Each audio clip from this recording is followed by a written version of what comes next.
As your team conducts analysis and begins to craft a recommendation, it's important that they consider several key elements that make effective presentations. In this particular instance, we will talk about what things you need to consider when you create a PowerPoint deck, as well as what you need to consider when you begin your presentation. As you conduct your analysis and define your solution, your team is expected to begin storyboarding. Storyboarding refers to the outline or structure of your presentation. To storyboard effectively, consider these three main points. The first is flow. Your presentation flows well when it is logical, intuitive, and easy to grasp. To achieve this, fully develop your analysis and focus only on the most important and relevant points. For example, rather than include a SWOT analysis of the company in your presentation, focus only on a particular strength that directly impacts your recommendation. If you choose to, you can include the entire SWOT analysis in your appendix. The second is the idea of alignment. This point refers to how well your story ties into the company's mandate. If your company's competitive advantage is in its speed to market, would you recommend that the company engage in the longest research and development period in its history? This, of course, is a simplification, but it demonstrates that it is important to reflect on the company's needs and values. Needs can often be found in the case itself and are often in the form of constraints and success measures. Values often require additional research. It helps to have a sense of the company's vision, mission, and their culture. This will allow you to narrow your focus and provide a recommendation that is unique to their situation. The last point is that of persuasion. What differentiates your recommendation from others?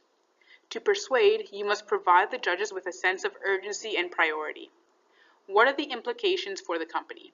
How does your particular solution improve the company's profitability, reduce their costs, or increase their market share? Even better, what happens if they do not act?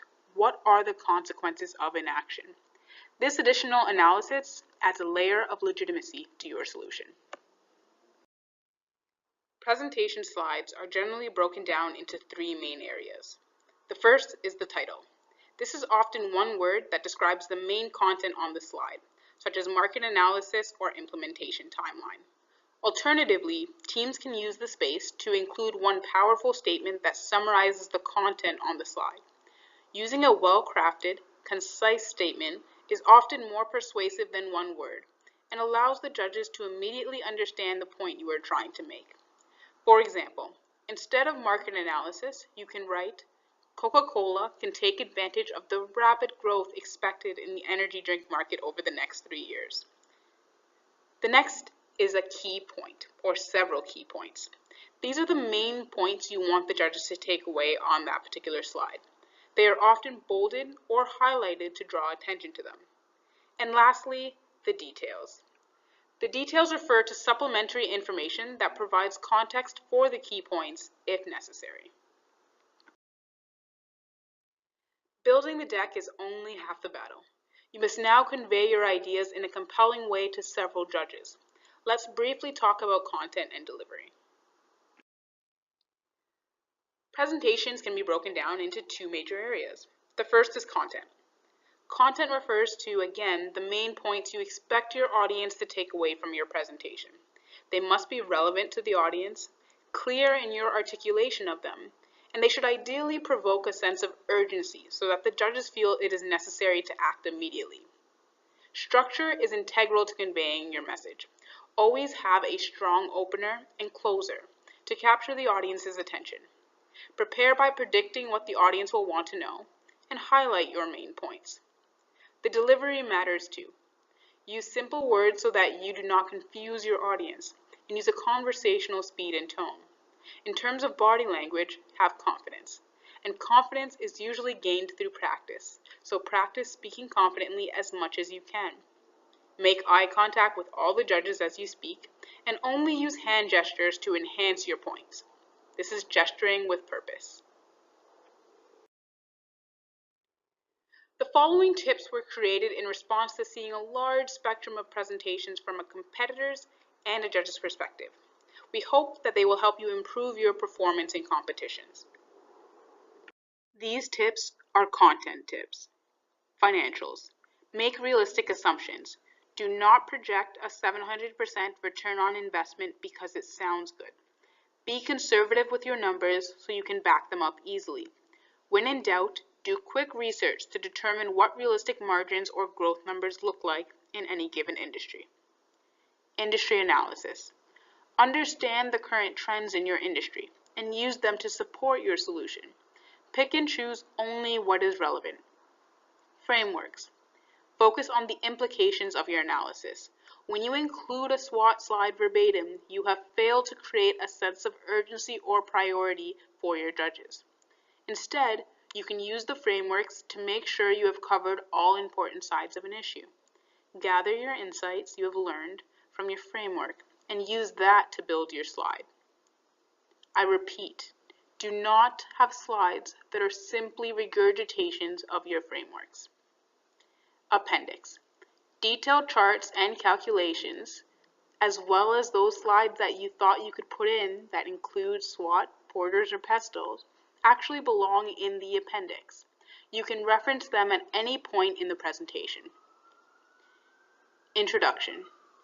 You can open a presentation with a quote or simply introduce your team. Either way, be confident and assertive, but always use a conversational tone. Implementation. Gantt charts are considered the standard for implementation timelines and presentations. They're easy to create and also easy to understand. Write out the main phases and/or activities on your slides, and always have a detailed breakdown of the activities in your appendix to reference. These are PowerPoint tips. Color. Less is more. Try to avoid bright, flashy colors. When in doubt, stick to colors that you know are easy on the eyes. White, blacks, blues, and grays. Consistency. Keep everything consistent. Have someone do a sanity check to make sure that your text and your images and everything on your slides are all the same size. Titles. Always think through your titles of your slides because they are a judge's first point of attention. Transitions. Generally avoid transitions in programs like PowerPoint because they often don't work when transferred to other platforms or computers. Flow. Make sure your team members have similar speaking times and that your presentation has a logical progression. That is a beginning, a middle, and an end. Professionalism. This is a given, but be professional in your presentation. Treat your judges like the industry professionals that they are by avoiding colloquial terminology and representations. No memes or clip art, please. Also have another team member do a final spell check. The quality of slides in this PowerPoint, for example, are what you can expect to see in a competition. Let's walk through a sample presentation together. Point 1. Capture their attention. Make some impactful high-level comments about the case or industry. Point number 2. Transition and introduce your company name and your team members' names. Number 3. Introduce your overarching goal. This sets the tone and expectation for the rest of the presentation. Number 4. Introduce the key issues and the problem. Define the key issues that you've identified. Summarize these as the problem the company is facing. Then transition into a broad overview of your solution. Number 5. Dive deep into your analysis to articulate why your solution makes sense. Number 6. Explain the major benefits. That is, how does this solution solve all of the company's problems?